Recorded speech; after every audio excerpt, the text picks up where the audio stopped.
All right. Well, hello, everybody. We didn't use the timer this time. See, I tricked you, Larry. We are here this morning. It's Dattitude, Friday morning, September the 22nd, episode number 170. We are previewing Saints at Packers. We're going to be talking about NFL Week 3 and our favorite matchups of the week.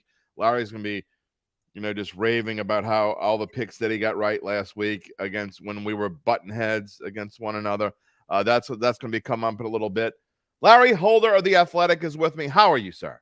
I'm good. Look, I didn't get them all right. No, you did. I got a couple right. Yeah. A couple. Like the Falcons, particularly. Falcons. Yeah, Falcons. Are you going to get the Falcons right this week? We're going to find out. Again, we're going to talk about NFL Week 3. That's coming up. But we got to start with Saints-Packers. You see the rankings on the screen. You see the stat leaders on the screen. Larry, what do you see in this matchup? I find it a very intriguing matchup. The first time this year, the Saints are underdogs, and I kind of don't understand why they're underdogs. Well, I think that people feel like the Saints offensively, look, when you can't put up points and you're going on the road, I think that makes sense. And look, I can boast about my successful heads up 1-point win for the Falcons that I got right in the last 2 minutes of the game. Yeah. The Green Bay had looked like they were going to win that game. And it's, to me, it comes down to A, that the Saints are playing at Lambeau, and B, that I feel like it's a pretty even matchup. Even though Jordan Love's numbers are very good, I feel like they're very deceiving. And yet I feel like the Packers on defense, some of the numbers that you're showing there, I think their defense is actually better than advertised. And so I feel like going into this game, it's not like the Saints have been super efficient on offense. And I'm going to predict a low-scoring game once again until the Saints offense actually proves it can put up points on the board, and other teams can prove that they can actually score more proficiently than they have against the Saints defense. So I get the tight spread, and I get that Green Bay is favored by just a smidge. So I feel like that this is definitely kind of one of those nail-biter games.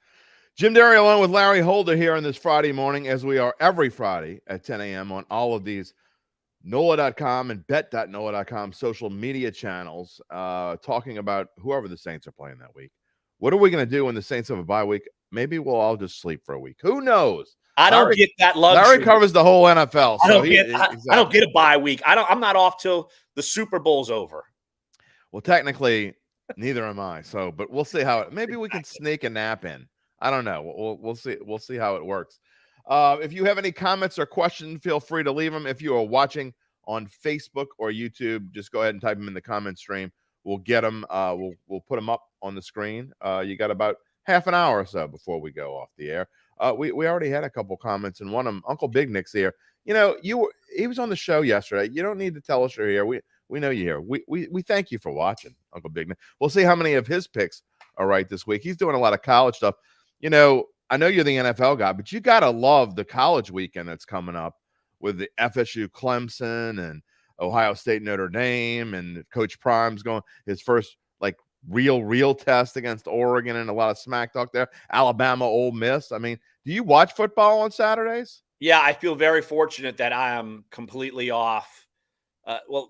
In terms of The Athletic, I'm technically off today, but look, I love you, Jim, so I've got to do you a solid. But Saturday I'm off. So, look, I'm looking forward to sitting back watching for sure. I think this is going to be quite an intriguing weekend all over the place, and it's something that if you want to kind of get a head start on draft prospects with the way the matchups are this weekend, it's a good one to watch. So, yeah, I'm definitely going to sit back. Kind of enjoy it all, and then watch what our draft gurus think of all the prospects and all the games that are going on. It's funny how all of our lives has changed, and the way we do our jobs have changed, because actually even in the 2 years that I've done this now, my shift is now towards I'm basically just writing about the NFL as well, even when it's the off season, and that's where I'm going now. So I'm kind of the pseudo facto NFL sports betting writer. Even when the season's over, there's all kinds of draft stuff to write about as well. So That's where we are these days. JJ says he's got to watch those sketchy, quote unquote, fixed games like the Rams last week. I don't know if you're if I don't know how much of sports betting is into your mindset. I know you do a picks column and you write about, you make picks in the NFL. But did you notice that last week? Did you hear about this with San Francisco and the Rams last week? I heard about it from actually one of our editors he's the editor for our Rams coverage. And so he brought it up. Like, I didn't realize that them kicking the field goal would cause a bunch of mass chaos in betting land. I did think it was just odd. I didn't actually catch McVay's explanation. I know he was asked about it, and I don't know. He knew nothing. He said he knew nothing about it. He just knew. I mean, what would you know? I mean, why would you run up and spike the ball down 10 with 4 seconds left to kick a field goal? I don't get it. I don't know why you wouldn't go for the touchdown. Like, neither do I. Do that. I don't get it. Yeah, and if you're gonna kick the field goal, so I mean, I guess I was trying to explain this to my son. If you're gonna kick the field goal, I guess I get it, because then you could onside kick and then have one more play or two more plays. But you do that the play before when there's still like 20 seconds left. Right. You're out of time. Exactly. With 20 seconds left, I could understand it. You kick a field goal from the, it's a 52-yard field goal the play before, but they go up and try to get more yards. They don't have any timeouts left. They go up and spike it. It made no sense. And it makes, it makes my job harder, because there are people out there. Obviously, there are skeptics who think that, sports betting is infiltrating and ruining things. I mean, and I understand why people would think that in cases like that. So, I mean, it makes you wonder. It makes you, like I said last week on Monday's show, things that make you go, And that's, do you think the NFL scripted that Aaron Rodgers would tear his Achilles 4 plays? Absolutely not. And ruin like half of their TV schedule because you can't flex out of some of these Jets games yet? I don't think. Look, I will say this, and it pisses me off, because Saints fans think that the NFL hates their team. I mean, we go through this like multiple times per year. And I have, it's funny, because whenever I start talking about this, we lose viewers. I know you can't see how many people are watching at one time, but whenever I like piss off Saints fans, because I say the NFL's not fixed. They don't give a rat's ass about the Saints one way or the other. They like New Orleans. They keep coming back here for the Super Bowl. There they go. They're dropping off. They don't want to hear me say that. They can't stand. Yeah. They can't stand the fact that I say that. All right, back to Saints Packers. I've ranted long enough. This one thing that I find interesting about this, and you look at these numbers, and Jordan Love, he's got 396 yards compared to Carr's 533, but he's got 6 touchdown passes. Carr's only got 1. What gives there, Larry? Well, that's the thing with some of these deceiving numbers. You look at Jordan Love, he leads the NFL in passer rating right now, 118. So basically, he's able to hit big plays and make them happen, because guess what? He's only been completing 56% of his passes. Right. So, and you look at one of the metrics that I use a lot, and you kind of see floating around a lot in coverage these days. It's EPA, and that's expected points added. And it's really a metric. And look, I'm telling you, it's pretty spot on. Like it kind of shows, but between passer rating, like it kind of uncovers, like shows myths around the league. But basically, when Love gets it done, he gets it done. He's number 2 in the NFL in EPA because of the 6 touchdowns compared to no interceptions and that sort of thing.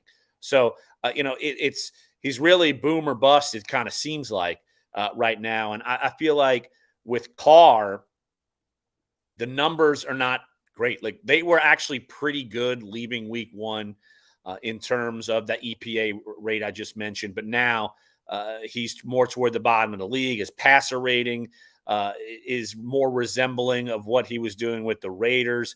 He's got to feel very fortunate that he's not playing with a Raiders defense, because the team he would be on would be 0-2.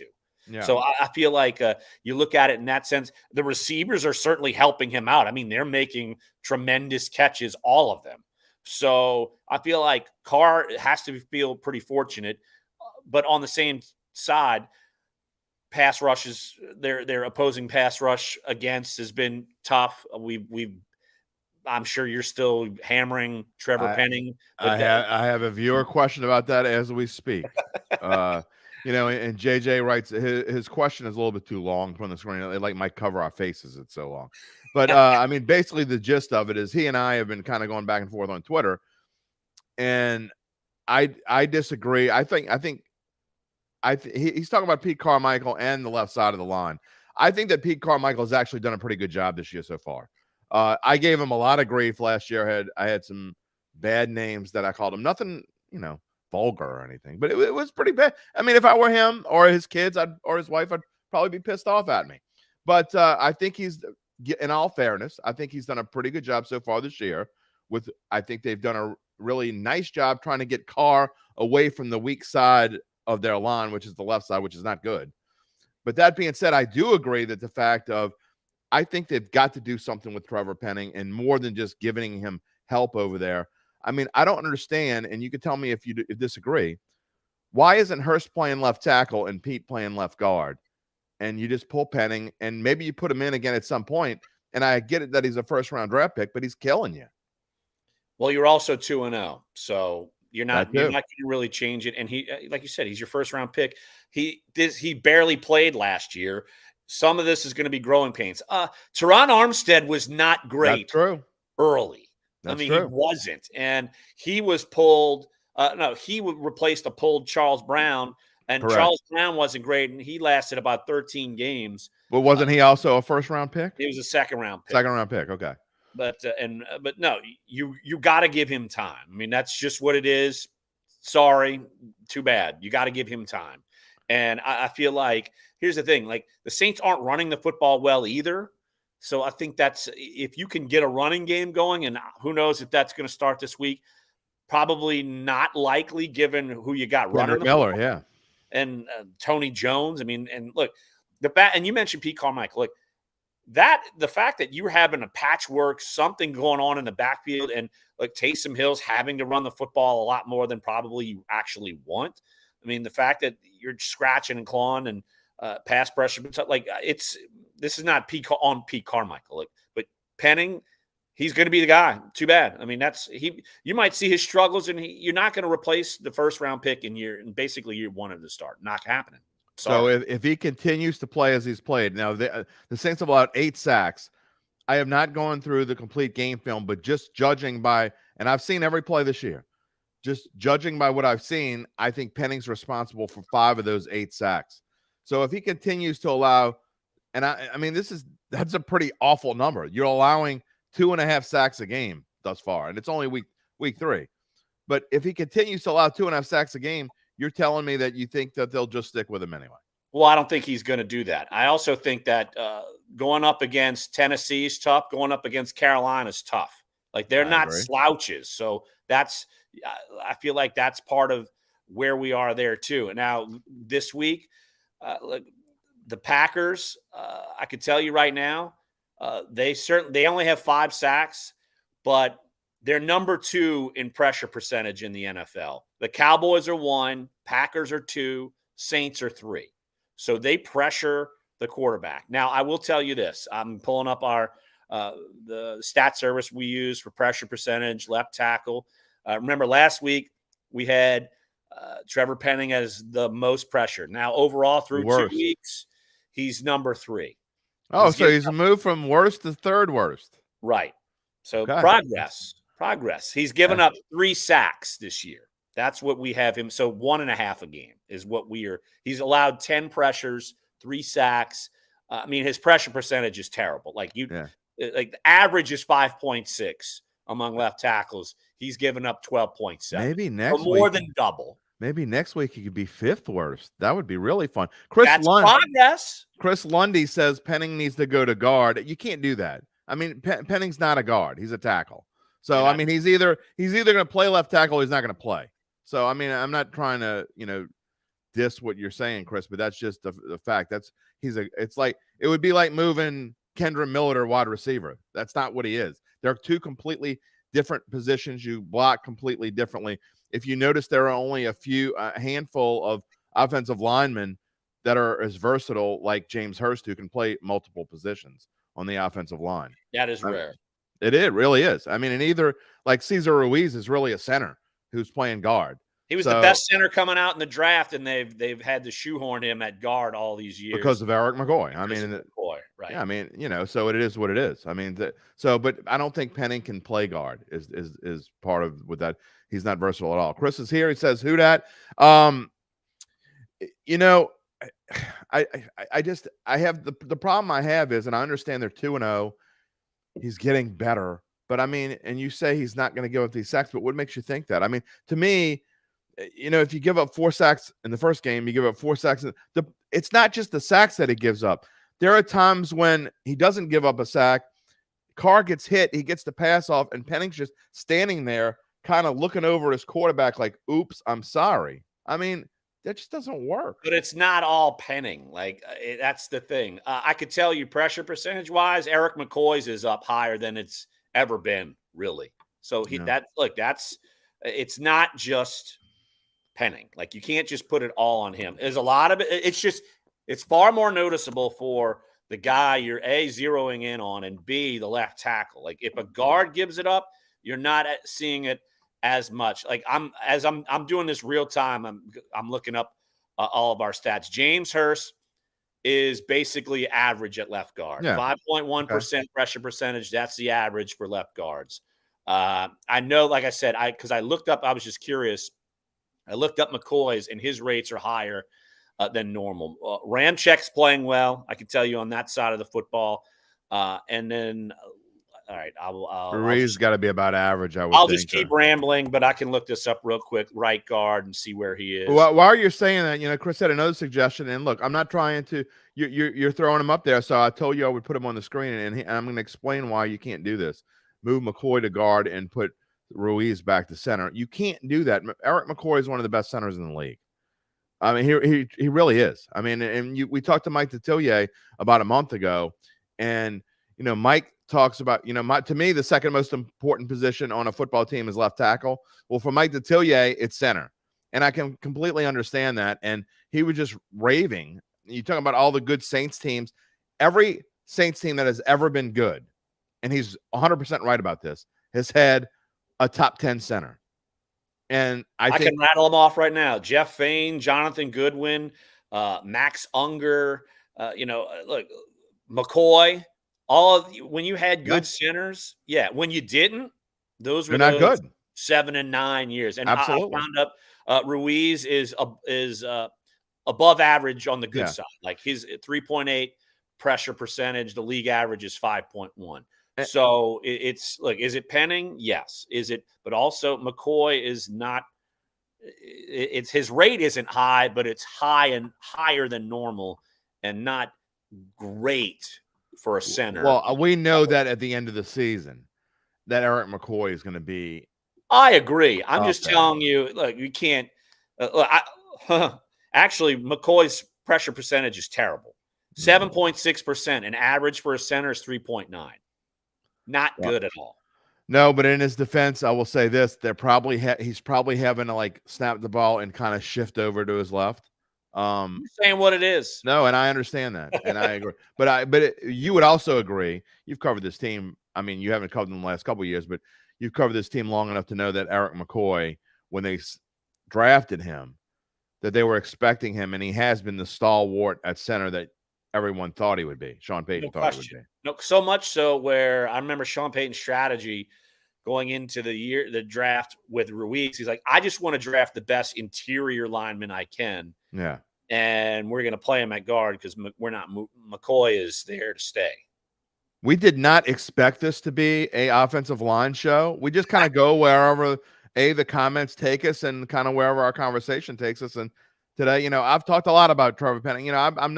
I haven't been as harsh on him this week probably as I've been, but I mean, it's got to improve, and we'll see if it does. Technically, it did. Okay, he went from worst to third to worst, so absolutely it has. You look at the Saints' rankings on offense; they've gone above it. I mean, I think Derek Carr, except for I think he's made 3 really bad passes in 2 games. 2 of them were interceptions, and one was that in that first game he kind of threw into the turf on 3rd down when I thought he might have had a touchdown play, kind of rolled out to his left a little bit, and I think maybe released it a little bit early. But both the interceptions that he's had, he's told you they were boneheaded throws. He admitted to them. He knows. I mean, it is what it is. So, but you see the Saints are 8th in passing, despite the fact that he's been pressured as much, and despite the fact that he's been sacked 8 times. So I think that, here you go, Chris, we can agree to disagree, because I think Derek Carr has been phenomenal. I think he's been a breath of fresh air and exactly what the Saints need. I don't understand why. Phenomenal might be a stretch Compared to what the Saints have had at quarterback since Breeze left. Oh, man. No, he's been good. We'll see what Andy Dalton does this week. How about this? He's been good enough. We'll see what Andy Dalton does for the Panthers this week.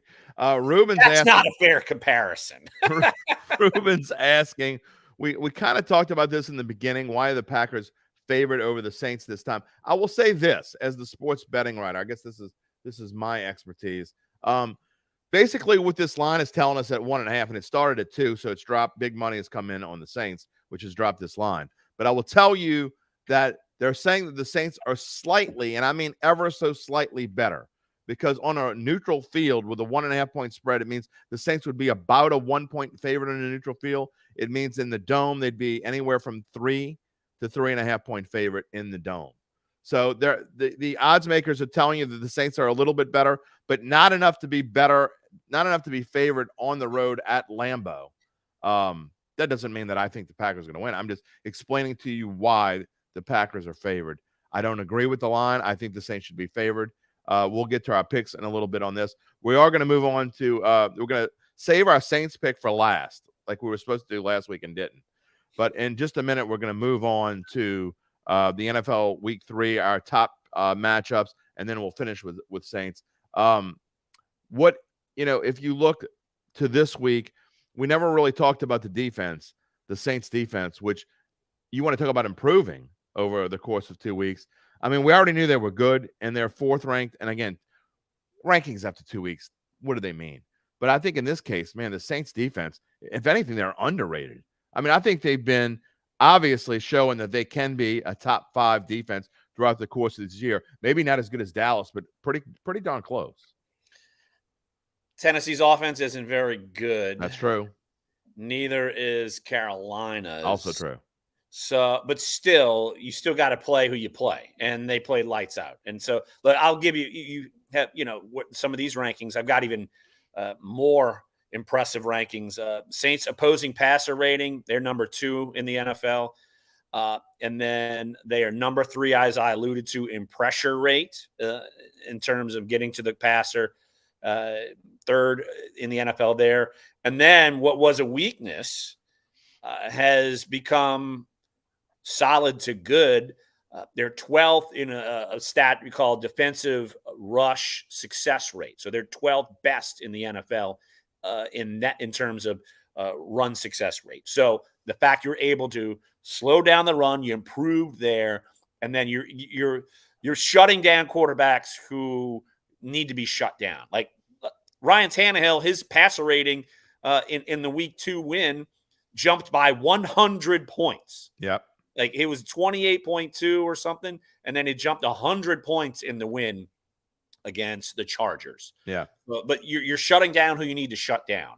So I do feel like that this is a huge test for Green Bay, especially given that, look, Bakhtiari's banged up, Aaron Jones banged up, Christian Watson, yep, banged up, and Jordan Love with all of that and going against defense that are okay, 55% completion percentage. And Week 1, he leaned on Aaron Jones a ton. So this is, to me, is definitely a big test for Green Bay to see if they can move the ball against a good defense, even without some pieces. I don't know if Jones is going to play, and I don't know if Watson's going to play. One might not. Both might sit. So if the Saints could run into some good timing in terms of that. Now, Watson's trending, looking like he's going to play. I would be surprised actually if Aaron Jones plays. I think the way he pulled up a couple of weeks ago in that Week 1 game, you don't want to mess with someone like that. So he's too vital for this team this year. Agreed. You can't mess with that. Agreed. And he's had his issues in the past. Our old colleague, our friend Jeff Duncan, was talking about on Final Bet last night. that the Saints being 2-0 is kind of like Lanyap. He expected them to lose one of the first 2 games. And honestly, I kind of did too. I said in the beginning, if they could jump out to a 4-2 start, that the way that this schedule lines up for them, I think if they're 4-2, they're head and shoulders the favorite in this division, no matter what the other teams are doing, in my opinion. So to have a chance to start 3-0, Larry, I think for this team, with playing again, you played a home opener last week for Carolina. They were able to get through that. If they're somehow able to get through this Green Bay home opener and start 3-0, and then you come back for Tampa Bay, sets up great for this team. Yeah, because I feel like both Tennessee and Carolina were going to be toss-up games just because of the nature of the teams they're playing. Yeah. Just where they were offensively trying to kind of get it together. And both games ended up kind of being a bit of a toss-up. Maybe Carolina not as much because late, and then the score got tighter later, kind of the garbage touchdown. But still, it was tight basically the whole time. So, I mean, those games played out basically how I thought. But then in the moment – I felt like, and look, both weeks I could tell you I picked the Saints to win. So in the moment, I felt that the Saints were on good ground. And yeah, look, there's no doubt. Like if they go 4-2, I think that's very good. I could see them being even better. Like I think 5-1 is viable. Just seeing that, like I feel like the offense will improve.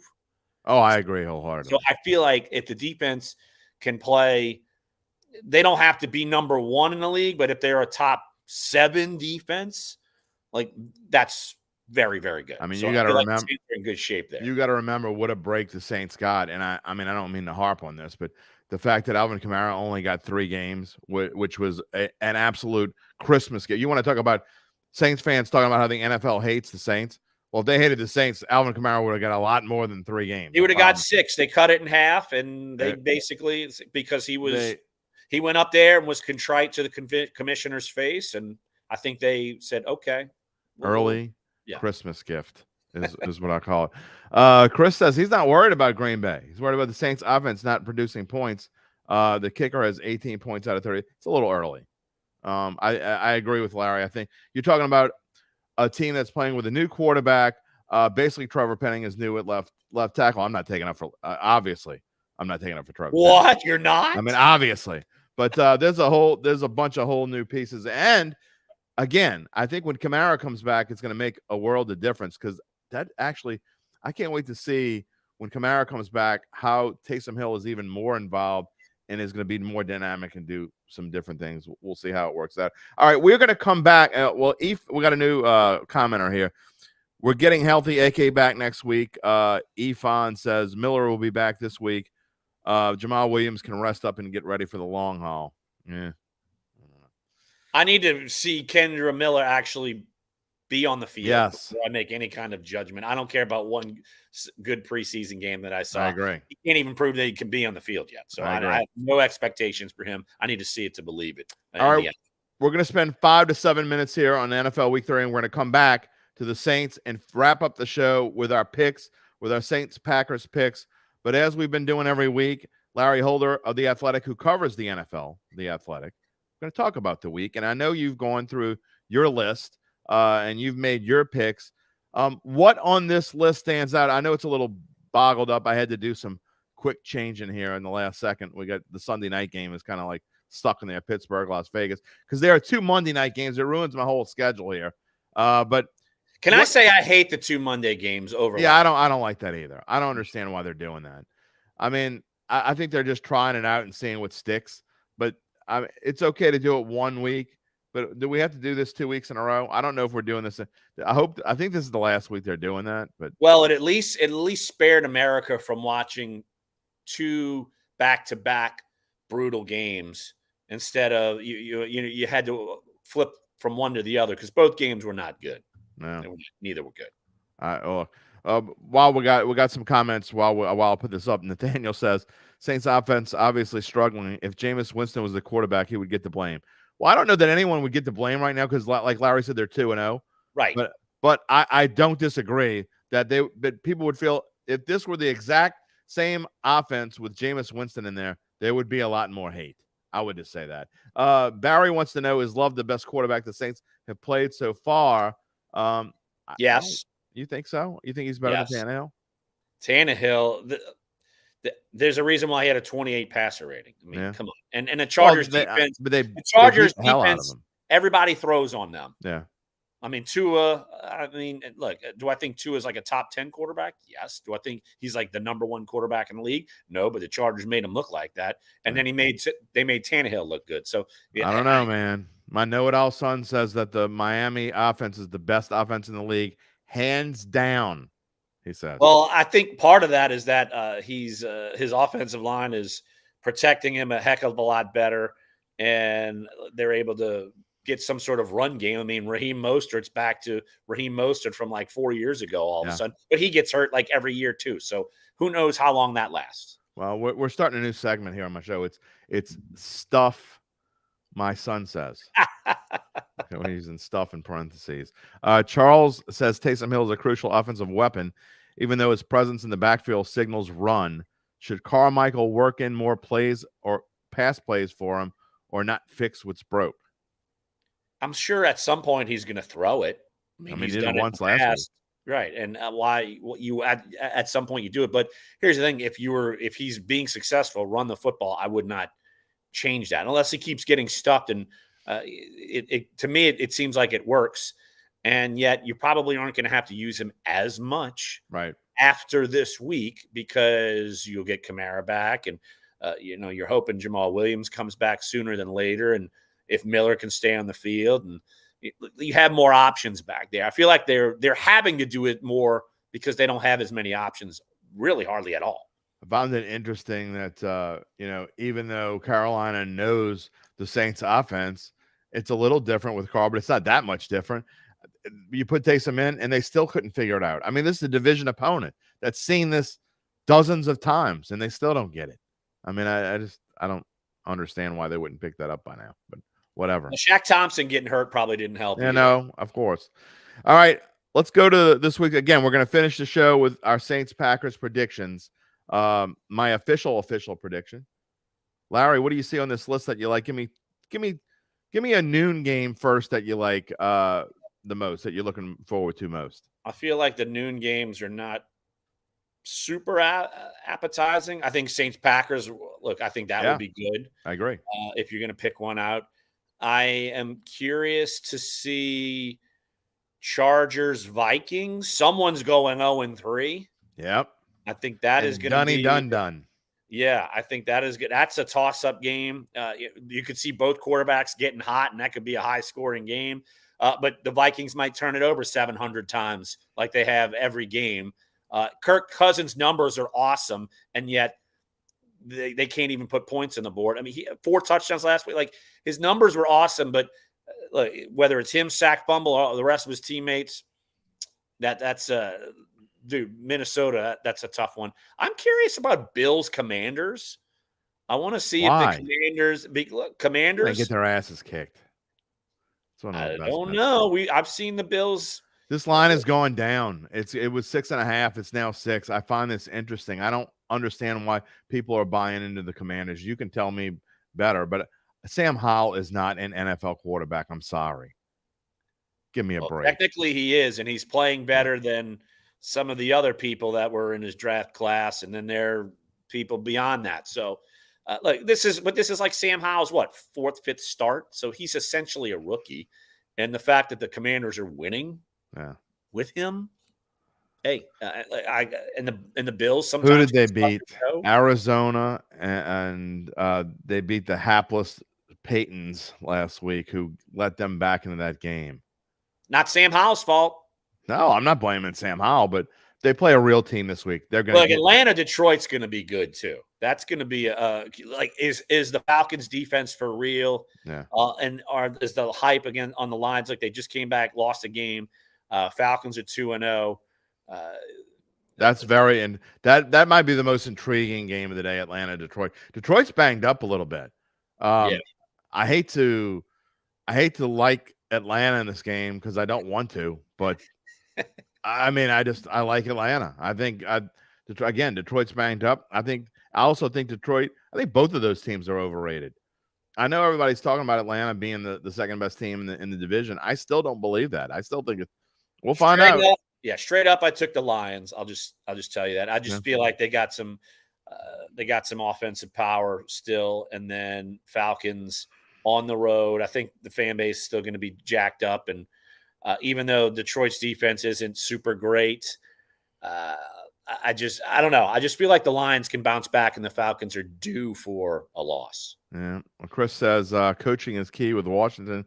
I know Chris and I disagree on he likes Washington, but I agree that coaching is key. And I don't think that coaching is any good. I don't understand why everyone loves Eric Bieniemy, and there's a reason why he can't get a head coaching job, because he's not that good of a coach. He keeps getting turned down, and he's going to take over that Washington team at some point, and they're not going to be any better. Just saying. I don't know if I'm agreeing You there. don't have to agree. I know. Obviously, you and me disagree all the damn time on this thing. But we agree a lot of times, though.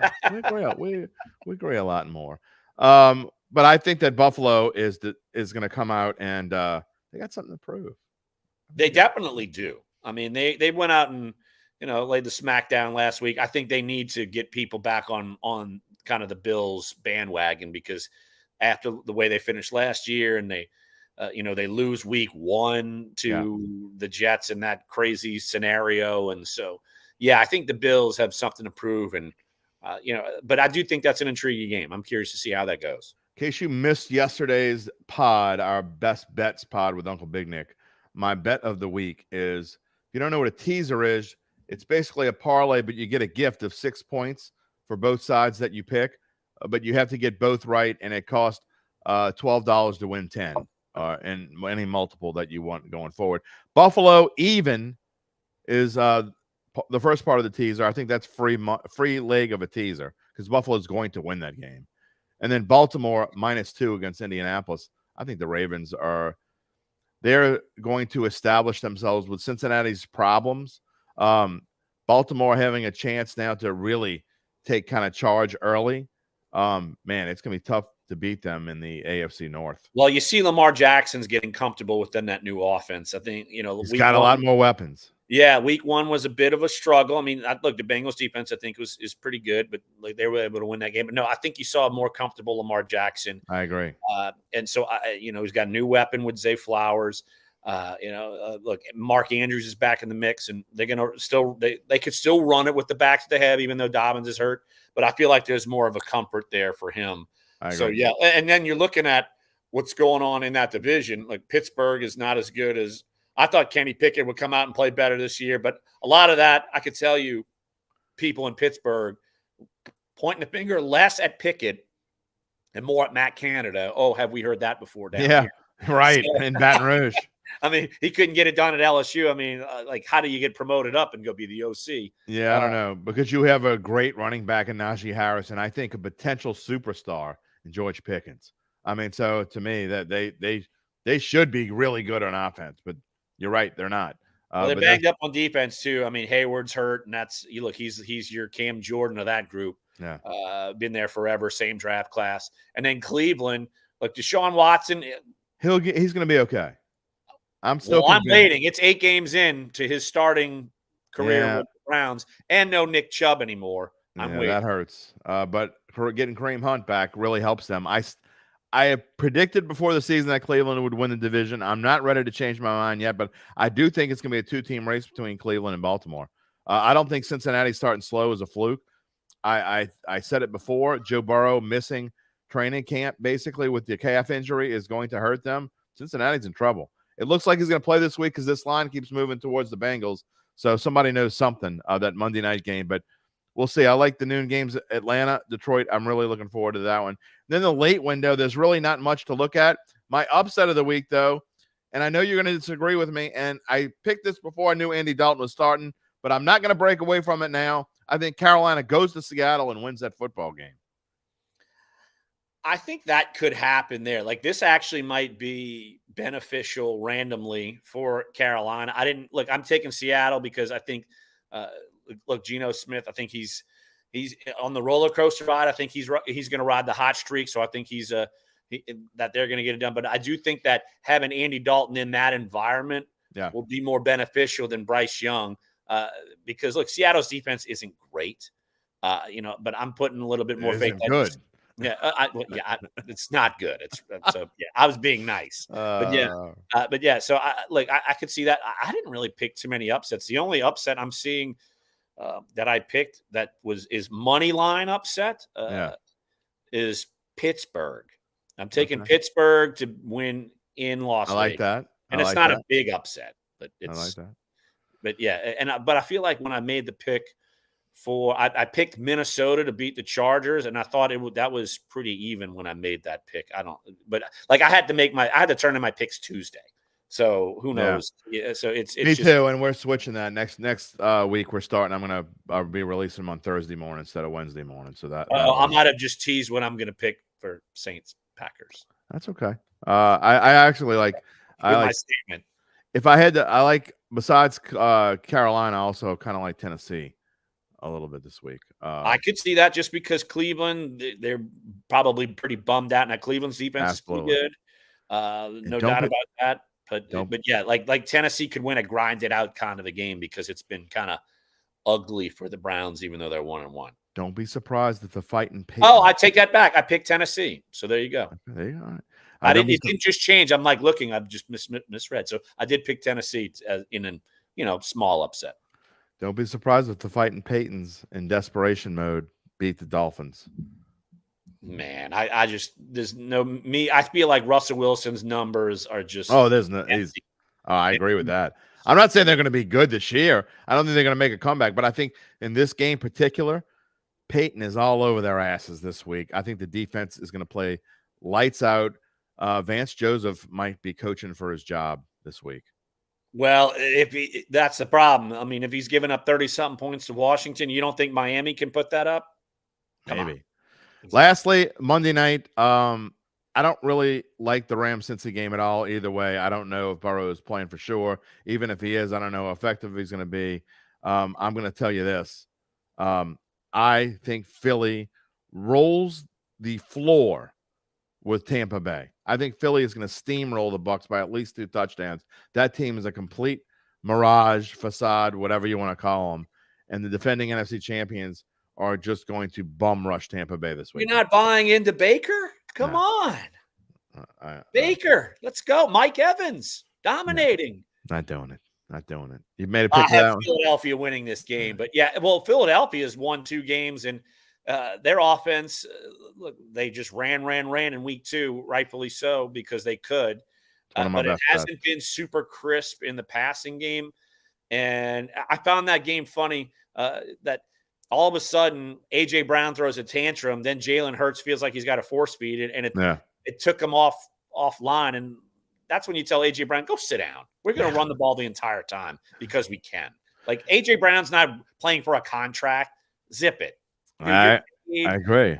So I found that bizarre. But yeah, I think Philly, they're just getting started. Like I agree because I'm a big Jalen Hurts guy. Just seeing what he was able to do, he improved everywhere, and I don't think he surprised me as a pro. He really did. But no, I don't think he's a fluke at all. I think he's exactly what teams want to find in quarterbacks these days. Well, he's my fantasy quarterback and has been for 3 years, so I'm pretty cool with that. Last one before we go back to the Saints and make our Saints pick. Chris says Chiefs and Cowboys minus 12.5. It just seems too easy, and I'm going to tell you why that's probably not a good idea, Chris, because you had the double-digit favorite covering last night. I'm going to have to go back and look, but I don't know. It's probably been years, and I mean lots of years, since you've had at least 3 double-digit favorites, and they all covered. It just doesn't happen in the NFL all that often. So I think one of those games, and really, if I had to pick one, I think Arizona is going to cover against Dallas. I think Dallas is going to win. Trayvon Diggs being out for the season is a bummer for the Cowboys. I think it could emotionally affect them. I do not like I don't think Dallas is going to steamroll Arizona like many think they could or will. But I think Kansas City rolls over Chicago. I think I would say the same thing. I think Arizona. Look, Josh Dobbs actually had a pretty good game last week. I do think no Diggs that's gonna be a problem. No diggity. When you have teams that can finally slow down the pass rush of the Cowboys. I'm not saying Arizona's it, but yeah, I could see the Cowboys winning. I don't know, What's the spread? Like I could see him winning by 12 and 10. a half. I could see him winning by 10. Like Yeah, something. I think The that's. Bears are a total dumpster. I agree. And Kansas not only City that, might win by 30. and the reason why I really do like Kansas City this week is because they have yet to play a good game. I think they're ready to come out and say, you know what, we're playing against a terrible defense. We're playing at home. Let's smoke the Bears, because I think this is they could win like 37-10. Chris Jones might have like 5 sacks. You think that dude is motivated because he's still ticked. He had a good game last week against obviously a better opponent in my eyes with Jacksonville. Made life not fun for Trevor Lawrence. And Justin Fields, he's running around. He wants to run around and play schoolyard ball all of a sudden, hates his coaching staff. Yeah. Kansas City. I don't know that I've ever heard a guy. I mean, I guess it's happened. I just don't realize it. But, man, you don't go out and blame your coaches. If I'm his coach, and I'm not kidding. And I know I'm old school, so that's why I can never coach anything today. But if one of my players says that, I don't care who you are. You're sitting for at least a game. Shut the hell up. Well, then the coach will certainly get fired because they're worse. They get fired anyway. Well, they get fired. I might as well do what I want. They're worse off without him. But Justin Fields isn't wrong. Sorry, he's not wrong. About what? The coaching? Yeah, he's not wrong. I feel like they have not given him what he needs to be a successful quarterback in the NFL. But he's not good. If we've seen him with actually, like if he played for the Saints, I bet you he'd be even the same. Like they would be better. He'd be running for his life with the Saints. Well, he would be running for positive yards, not running in circles and from behind. Behind the line of scrimmage. When's the last? Who's the best ever Ohio State quarterback? Does Joe Burrow count? No, he does not. Why not? He doesn't. He's got a diploma from there, right? He doesn't count. He never played for Ohio State, but what? Was it the guy who went to jail for gambling? Who's that guy? Art Schlichter? Yeah. Was he the best one? Maybe. They don't have any, is my point. Ohio State is where quarterbacks go to die in the NFL. Well, Alabama used to be that way. It was like Joe Namath and then nobody for like 50 years, and then all of a sudden they got some. They Kenny Stabler. I was going to say Kenny Stabler played at Alabama. All right, 45 years. Okay. Well, man, I'm 55 years old, so I remember. 43. Hey. All right, let's make our Saints-Packers pick before we go off the air. We're having so much fun here on Dattitude. Every Friday we do this. Come join us, 10 a.m. And if you like what you see, you can go hear my monologue after. I'll tie this on to our pod here. Go search for podcast, Dattitude, wherever you get your podcast. Coming on after this. Larry, Saints and Packers on Sunday. I think we both have kind of alluded to the way we feel about this game. I'm going to let you go first and give me a prediction and a score, and I'll put some other predictions on the screen while we're doing it. Yeah, I'm going to take the Packers in this one. I just feel like on the road, the Saints aren't putting enough points on the board, and I think the Packers defense, like I said, that pressure percentage number, not good if you're the Saints offensive line. They're able to get it done. Rashawn Gary is really kind of working his way back into the mix. And if the Green Bay gets maybe one of the two weapons we talked about back, you get Watson back or Jones, like we said, I think Watson is more leaning to play rather than Jones. I just feel like it's going to be close. There's a reason why the spread is what it is. But I'm going to go, let's go Packers 21, Saints 20. Man, it seems like we've done this before. I'm going to have to get some of the old clips back again. I always have fun when I bring the old clips back. Shocker. We're on the opposite sides, which is, I don't know if it's probably good for the Saints because usually we're on the same side. We're wrong. So, although I think we both picked the Saints to beat Tennessee, right? We both picked them to win Tennessee. I picked them to lose last week. Oh, yeah. So, who are you? I don't know. Anyway, I think the wrong team is favored this week. I think the Saints are better than the Packers. I get that it's at Lambeau. I think the Packers, if they don't have Aaron Jones, I really like the Saints. And if they don't have Aaron Jones and Christian Watson, I'm going to actually bet on it. It's not one of my best bets, but I think the Saints win this game. I think the way they've been playing defense, they are going to pressure Jordan Love as much as the Packers defensive front is going to pressure Derek Carr. But I will say this. At some point, if Trevor Penning can't do any better, if you're right and you talk about this rush, and look, I'm beating a dead horse. I don't care. They've got to do something. You can't just keep shifting over a fullback. Adam Prentice isn't supposed to be playing 30 snaps a game because he needs to help the left tackle that couldn't block you or I. I don't understand this at all. Anyway, I think it's going to be a little bit higher scoring than usual, that being said. We'll see if Kendra Miller does anything. The way Chris Olave has been playing. And Michael Thomas has been a very pleasant surprise along with Rashid Shaheed. I like the Saints receiving core, the way they've been playing, Larry. I'm going to say Saints 24, Packers 20, which would be slightly over the 42.5. So this will be the most highest scoring game of the season so far. And if the Saints win this game, they're not going to lose to Tampa Bay. I'll give you a little heads up. They're not going to lose to Tampa Bay in the Dome. Saints started 5-0 in 2013, Larry. They're trying to keep that streak alive so they can match that in a couple of weeks. I remember that, the old Rob Ryan days. He's still got a tab open at Miss Mays. Come on. Unpaid. Why are you giving that guy such grief? He's just a big bluster. Come on. I love when you get on Rob Ryan. He's just a big bluster. What? Come on. Obviously, he had fun when he was here. Well, yes, he was fun for like a year, and then he's gonna say, "Oh, Sean Payton made me change the defense to Legion of Boom, but it didn't work. This, that, and the other." Well, guess what? The defense got better when Sean Payton brought Dennis Allen in, and the defense has been good, really, from 17 all the way to now. So I think Dennis is a better hire, but Dennis wasn't available then, so he went and got Rob Ryan. Whatever. Just for you, I'm gonna have to break out. I'm gonna have to break out my old goodbye to Rob Ryan when they fired him on that bye week, and we called it the bye week on the Black and Gold today, and we had this like teary kind of goodbye. I don't remember it. You're gonna have to bring it back. I remember covering the game at the Picayune for that, and everyone in the locker room knew it was bye. they all the players knew. That was actually the start. To see a change that was the real start of the Dennis Allen era. Absolutely.